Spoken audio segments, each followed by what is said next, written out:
welcome back to another episode of Two Gay Mats. It's Matt Steele. It's Matt Palmer. And we're sorry we're coming at you a little late. Someone fell asleep last night. Some people had to do their laundry and got tired, okay? It happens. But you know what? We're here now. We're here. We're queer. We're having a great time. Yes. The thing is, there are people in this world called record label executives who make decisions on what singles should be released. Many times, they're fucking wrong. And the thing is, I'm always right. And it's crazy that they're not understanding that I should be making these choices. And it's kind of like, there are certain songs that like, the fans are always like, this needs to be at the single, this needs to be the single, this needs to be the single, and then it's not, and then the era is ruined. Right, and it's like, I am not going to be blamed for your mistake. Sometimes you just need to put out any single. We're looking at you, Glory. So we both made a list of 3 songs that should have been singles during their eras, and most of mine I would replace singles that were released with them, but one of them is just like, you should have just put it out.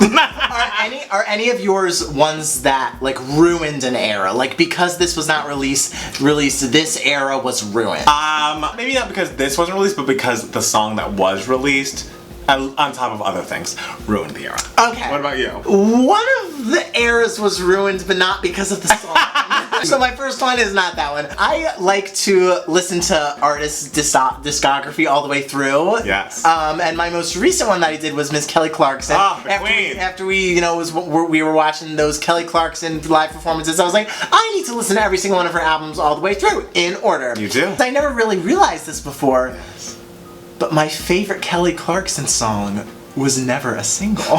Which song? Beautiful Disaster. Oh, yeah. Was never. You didn't know that? No, I did not. I was listening to the live version in my car and just being like, this started off as an up-tempo. Oh, this song is still so good as an up-tempo. Wait a minute. This song, this classic, iconic piece of artistry was never a single. How? What were the singles off that first album? Was Who cares? Low is bad. I remember Low being a single. Low is bad. Low is bad. It's just like, what are we doing? Why are we doing this? I could have been Beautiful Disaster. It also could have been a song called Just Miss the Train on that first album. I do like Just Miss the Train. It's a great song. I know, but like, why didn't she record a like studio version of the live, like a ballad version, and then release that as a single? Like I love that song so much, and the live version is so iconic. But like, you could have done like you did with Piece by Piece and like recorded the ballad version and then like put that out and make a video. And they didn't know what they were doing. With the wind blowing and everything. Ooh, it's a beautiful song. It's a great song. I just relate to it so much.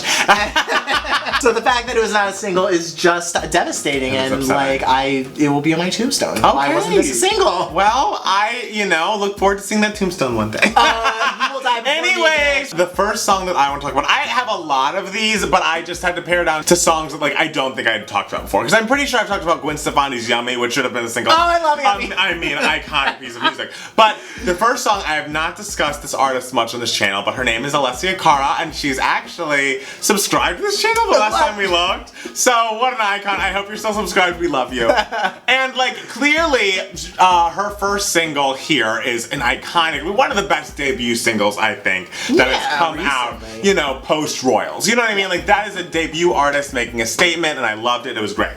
She then put out a song that did very well at, I think this was her second single. It's called Scars to Your Beautiful. Yeah, Scars to You're Beautiful. I'm impressed you can sing it, because I could not. I think it's fine. I think it is just kind of nothing. And the worst part about that being the single is there's a song on Alessia Cara's first album entitled I'm Yours. And it's literally like, the thesis of the song is like, oh, I hate that I'm falling in love with you. I hate, look what you've done to me. Like, I had no intention of going down this route, and it's so feel good, and it's so like, get on your little bike and ride down the street. Feel good. It is. It's fun. It's up-tempo. It's light. It's age-appropriate. It is radio candy, and the world has never known it. It's just like, I just can't believe someone made the decision. I get it. She's a message artist. We give her a message to sing about. Here was a message. Scars to Your Beautiful, I suppose, has a message. But I'm Yours is who, like, it's just a young girl falling in love when she doesn't want to, and she's kind of like, damn it! And it's just the cutest. Get on my bike. Oh, it's the cutest thing you've ever heard, but like not in like a sugary sweet annoying kind of way. It's just singable. It is breezy. It just like makes your heart pound. Don't you want people's hearts to pound? Whoever Alessia Cara's label is, because I do. My next one is one by Miss Mariah Carey. Yes. Oh wait, we might have the same one. It should be, because like, girl, I mean, it's Migraine. Of course it's Migraine! Equals MC Square is such a fun, joyous, boppy album. Yes. And it starts off with just a hit, a #1 hit. Yes. It would have been her 19th Especially #1. in 2008 with T-Pain on it, and the song is this strong and singable and fun. I just remember just hearing that. Just start off with the whistles and then bounce, bounce, keep it moving, bounce, hey! Every part of that song is a hook. Like, the verse is a hook, God, yeah. the hook is a hook, the post is a hook. It's just like, and T-Pain comes in and it's just like, there's no song that would have been bigger in 2008 than Migraine. If we're gonna start off Emancipation's era with It's Like That as a single, Migraine is It's Like That on steroids, okay? It's the best club song she's ever done, and more people should know it. This was the example that I was going to say. Did ruin the era? I don't think the fact that it didn't get released ruined the era. I think the fact that Bye Bye got released ruined the era. But, and the fact that she like disappeared to get married to Nick Cannon, but whatever. It just should have been put out. I get it, we're trying to do the similar vibe, like up-tempo first, then do a ballad. If we're gonna do a ballad, do I Stay in Love. Yeah. Don't do Bye Bye. And either way, get Migraine to the people. Yes! Get my people. Have a music video for Migraine. Yes. Like, girl, I will film it for you right now. Yes. Just have a music 10 video years for later, 10 years Migraine later, still it goes still off. holds up. Absolutely It's it does. timeless. Absolutely. Some songs are classics, like Migraine. Speaking of ruined eras, Uh-oh.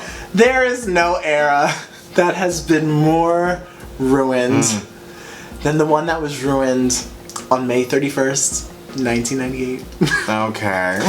When Jerry Halliwell Oh my god, how often are we going ruined to talk about the this? Spice World era by leaving the group. Before Geraldine Estelle Halliwell left the group, Oh my god. the new single that was about to come out, it was all set, everything was planned, was a disco track called Never Give Up on the Good Times. That is a good song. It is a great song. There's a disco track on every single Spice Girls album, and they are all great. Even the one on Forever? Forever. Yes, Wasting My Time is a great disco track. Never Give Up on the Good Times, though, is like a disco track with just a big band put into it. Like, there are drums, there's a giant flute solo that's insane. The productions in Never Give Up on the Good Times is so insane. It's like if Who Do You Think You Are were set, you know, in like an underground poetry cafe. Oh god. It is just everything merged into one, but it works. And it was supposed to be the single with Viva Forever, which is my favorite Spice Girls song of all time.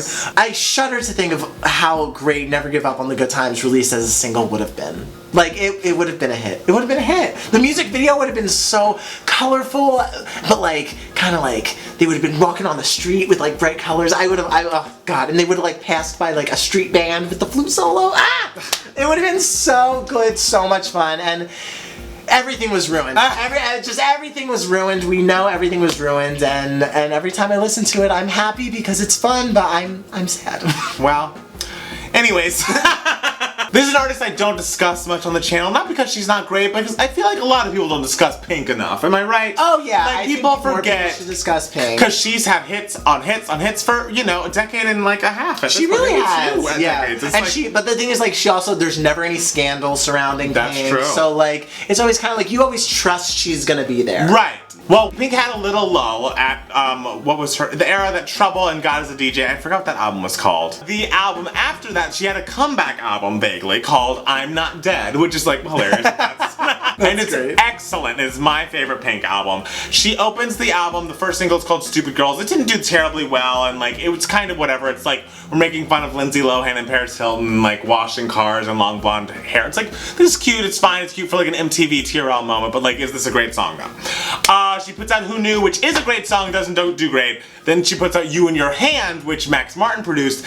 She becomes huge again. Then she puts out Who Knew again, so that the world can hear it, and it becomes a hit this time. Well, that's great, and that's wonderful, but there's more songs. There are more songs on I'm Not Dead that the world needs to hear, and there are two songs that should have been main singles. One of them was like a vague, like put it out in Australia, but wasn't a real single. And that song is called Leave Me Alone, I'm Lonely. It is like Pink saying, like talking about how she wants Carey Hart to leave, but when he leaves, she wants him to come back. And like, it's always the push and pull of their relationship. It's fun, it's up-tempo, it's a little rocky, but it's very singable, very melodic. It's great. Should have been a bigger single throughout the world, not just like a halfway single in Australia. But then there's a song that was a single, correct me if I'm wrong, but nowhere, and it was called Long Way to Happy. Long Way to Happy is Pink's Behind These Hazel Eyes. It is just an emotional juggernaut of a song that is melodic, it is singable, it is soaring, it is heartbreaking, it is terrifying, it takes you through every... Terrifying! And it takes you through every emotion you need and you want to hear on a radio station. When you were crying, you're singing your heart out. It is like an 80s power ballad in the 2006 era when it should have been out. And it's like, how are we going to ignore Long Way to Happy? How? It is a song that people need to hear. It's a song that people need to know. It's like Because of You meets Behind These Hazel Eyes. Because it's like, it has the feel of Behind These Hazel Eyes, but the lyrics are important. And the song is impactful. And you wake up and you're shaking and you're like... You wake up and you're listening. You wake up and you're shaking. It's like you've woken up from a nightmare. You're sweating from it, but you liked it. This is what Long Way to Happy is, and the fact that the world hasn't heard it is upsetting to me. I feel like she's put out a lot of singles, a lot of great songs, and a lot of songs that are fine, and this song is excellent, and the world hasn't heard it? How dare? How dare? How dare? I mean, especially if we're gonna just put out Who Knew again. That didn't cost you much to make. Like, you just put out the same video you put out earlier, but this time it did well. Let's shoot one more video. One more for Long Way to Happy. You got the money. You have the money. Shoot the video. Everyone, go back, listen to Long Way to Happy, and then fall asleep in your sweat.